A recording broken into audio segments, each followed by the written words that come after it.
दोस्तों financial year 2023-24 की income tax return filing अब स्टार्ट हो चुकी है।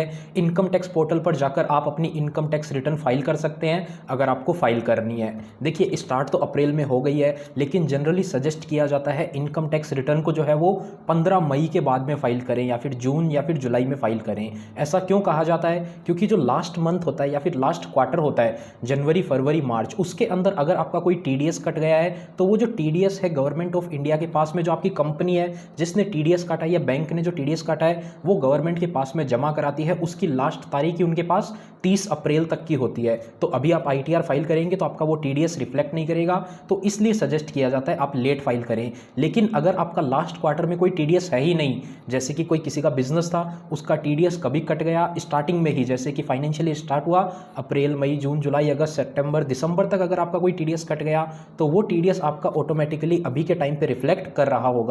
तो आज हम जानेंगे कैसे आप अपनी आईटीआर फाइल कर सकते हैं और टीडीएस क्लेम कर सकते हैं। केवल कुछ ही मिनट के अंदर आप अपनी आईटीआर फाइल कर सकते हैं और टीडीएस जो है वो भी आपका रिफंड आ जाएगा।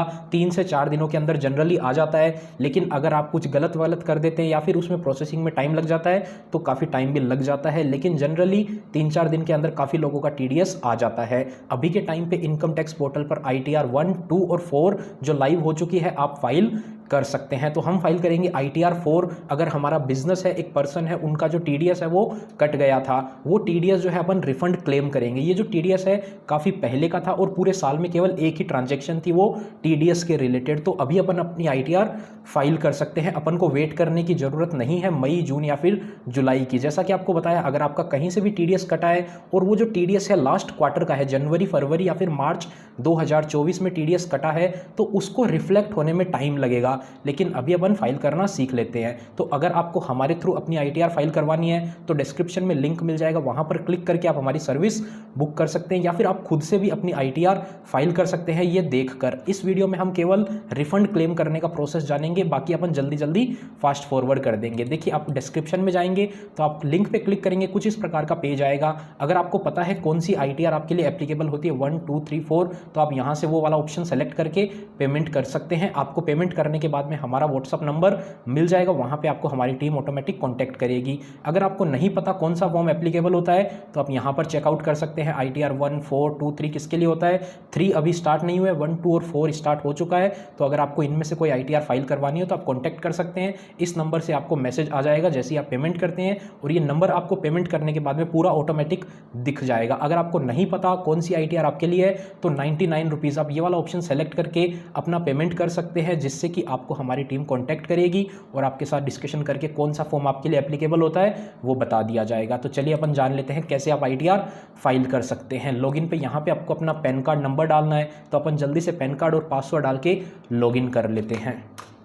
तो जैसा कि आप देख सकते हैं अपन ने लॉगिन कर लिया। यहाँ पे आप फाइल वाले ऑप्शन में जाएंगे या फिर आप देखेंगे यहाँ पर ही आपको डायरेक्ट ऑप्शन मिल जाएगा। वैसे जो जनरली ऑप्शन होता है फाइल, यहाँ पर आप जाएंगे इनकम टैक्स रिटर्न, यहाँ पे आपको ऑप्शन मिल जाएगा फाइल इनकम टैक्स रिटर्न का। यहाँ पर आप देखेंगे नया असेसमेंट ईयर जो है 2024-25 यानी कि फाइनेंशियल ईयर 23-24 वो एक्टिव हो चुका है। ऑनलाइन और ऑफलाइन दोनों सुविधा है। ऑनलाइन पे अपन जाएंगे, कंटिन्यू करेंगे। यहाँ पर आपको स्टार्ट न्यू फाइलिंग पे करना है। अपन इंडिविजुअल हैं तो इंडिविजुअल के लिए फाइल करेंगे, कंपनी नहीं है ना ही एचयूएफ है। यहाँ पे कंटिन्यू करेंगे।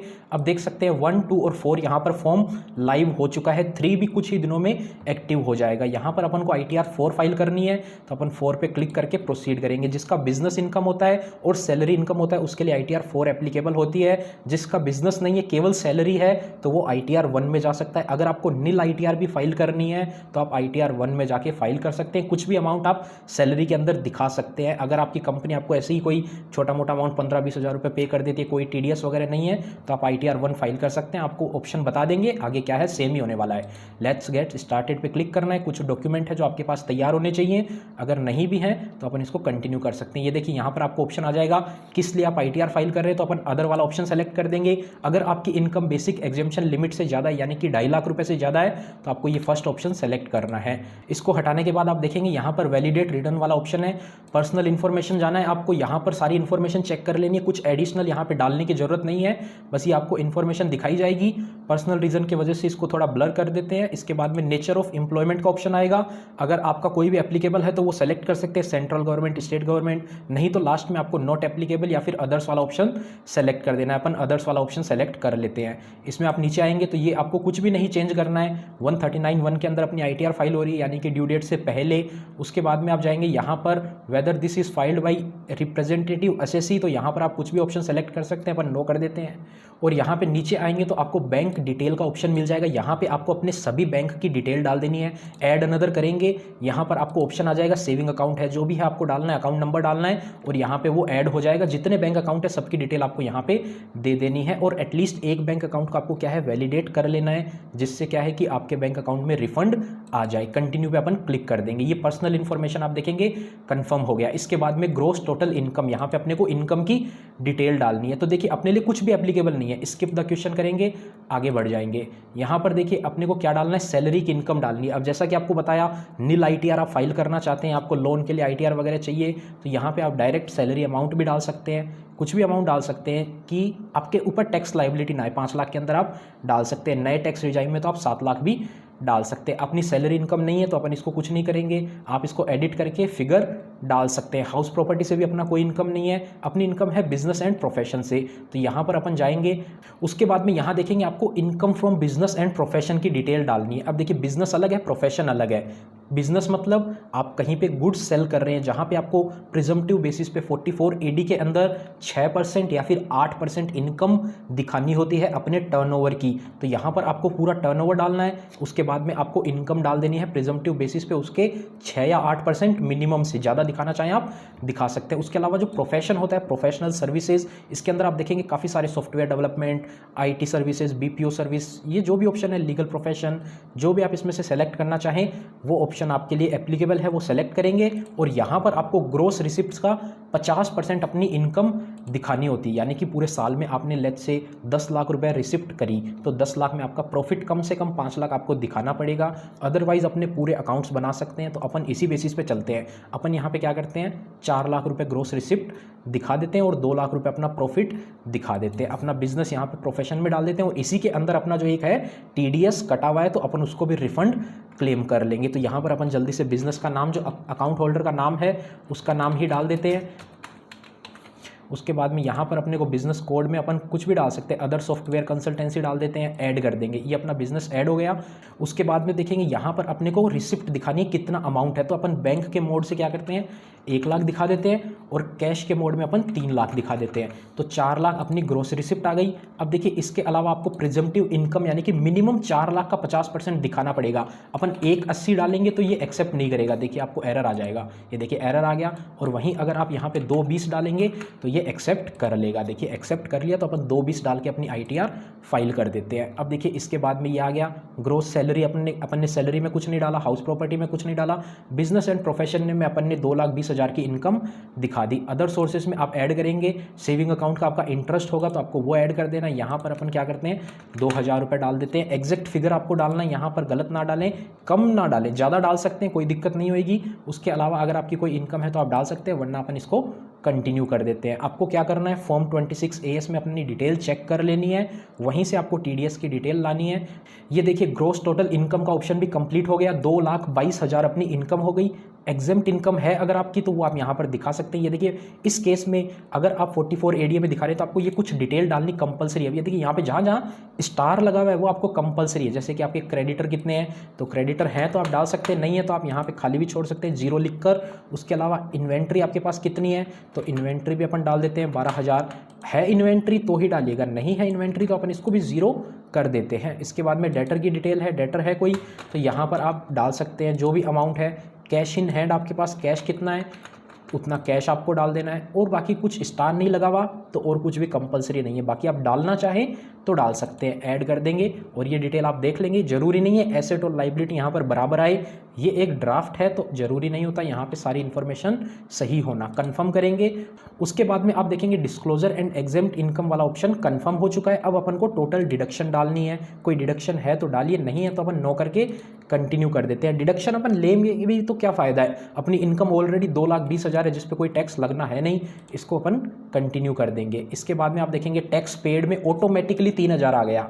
जैसा कि आपको बताया था टैक्स पेड में 3000 क्यों आया, क्योंकि अपना TDS जो है वो जमा है। फॉर्म 26AS के अंदर आपको जाके चेक कर लेना, यहाँ से आपको फॉर्म 26AS देखने का ऑप्शन मिल जाएगा। आप इस पे जाएंगे ऑटोमेटिक आपको वहाँ पे डिटेल दिख जाएगी, तो अपन इसको ज़्यादा छेड़ते नहीं है।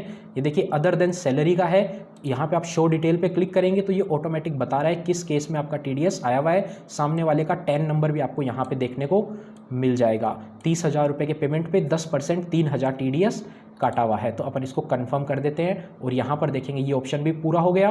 टोटल टैक्स लाइबिलिटी जो है अपनी 0 आ रही है। इस पर अपन आएंगे, इधर आपको देखना है कुछ भी अपना टैक्स नहीं बन रहा है, टोटल टैक्स आपको 0 कंफर्म करना है। और इधर आप देखेंगे ये आपकी ITR जो है पूरी कंप्लीट हो चुकी है। अब प्रोसीड पे क्लिक करना है। प्रोसीड पे क्लिक करेंगे, you are eligible for a refund of 3,000 जो अपना रिफंड है, अपन ITR फाइल करेंगे और ये अपना रिफंड अपने बैंक अकाउंट में आ जाएगा। अब अपन इसको क्या करते हैं, प्रीव्यू रिटर्न पे करते हैं।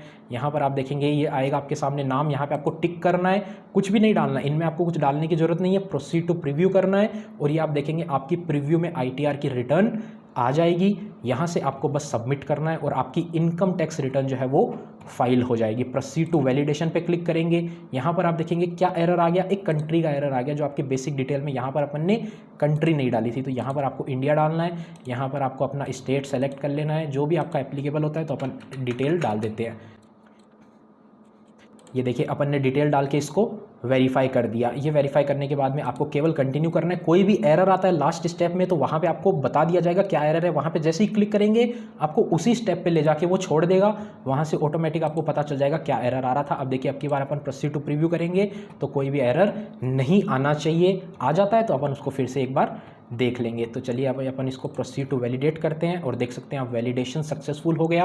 प्रोसीड टू वेरिफिकेशन करना है, ई-वेरीफाई अपनी ITR को कर देना है जिससे कि आपकी ITR सबमिट हो जाएगी। यहाँ पर आपके सामने 3 ऑप्शन है, ई-वेरीफाई नाउ, ई-वेरीफाई लेटर या फिर वेरीफाई वाया ITR V, जो कि आपको ऑफलाइन तरीके से स्पीड पोस्ट के थ्रू कोरियर करने का ऑप्शन मिल जाता है। ई-वेरीफाई नाउ करिए या फिर लेटर करिए। लेटर करते हैं ना, आपको ई-वेरीफाई लेटर कब करना है, जब आपके पास जिस मोबाइल का आधार OTP अवेलेबल नहीं है उस टाइम पे ई-वेरीफाई लेटर करना है और विद इन 2-3 दिन के अंदर ही फाइल कर ले इसको। अगर नहीं करेंगे आप भूल जाएंगे और 30 दिन तक आपने ई-वेरीफाई नहीं करी तो जो अपन ने अभी मेहनत करी ना वो सारी बर्बाद हो जाएगी, आपकी ITR डिलीट हो जाएगी, किसी काम की नहीं रहेगी। आपने जो फाइल करी वो मेहनत बर्बाद। इसीलिए आपको ई-वेरीफाई नाउ करना है और आधार कार्ड का नंबर डालना है, OTP आएगा वो वेरीफाई करना है। वो अभी अपन नहीं कर रहे हैं क्योंकि अपने पास ये नंबर अवेलेबल नहीं है। जैसे ही अवेलेबल होता है अपन इसको ई-वेरीफाई कर देंगे। तो उम्मीद करते हैं आपको समझ में आ गया होगा कैसे आप अपनी ITR फाइल करके रिफंड क्लेम कर सकते हैं। और जैसे ये ई-वेरीफाई करेंगे ना, क्योंकि अपना जो TDS है वो केवल 2000 है और वो बिजनेस के केस का है,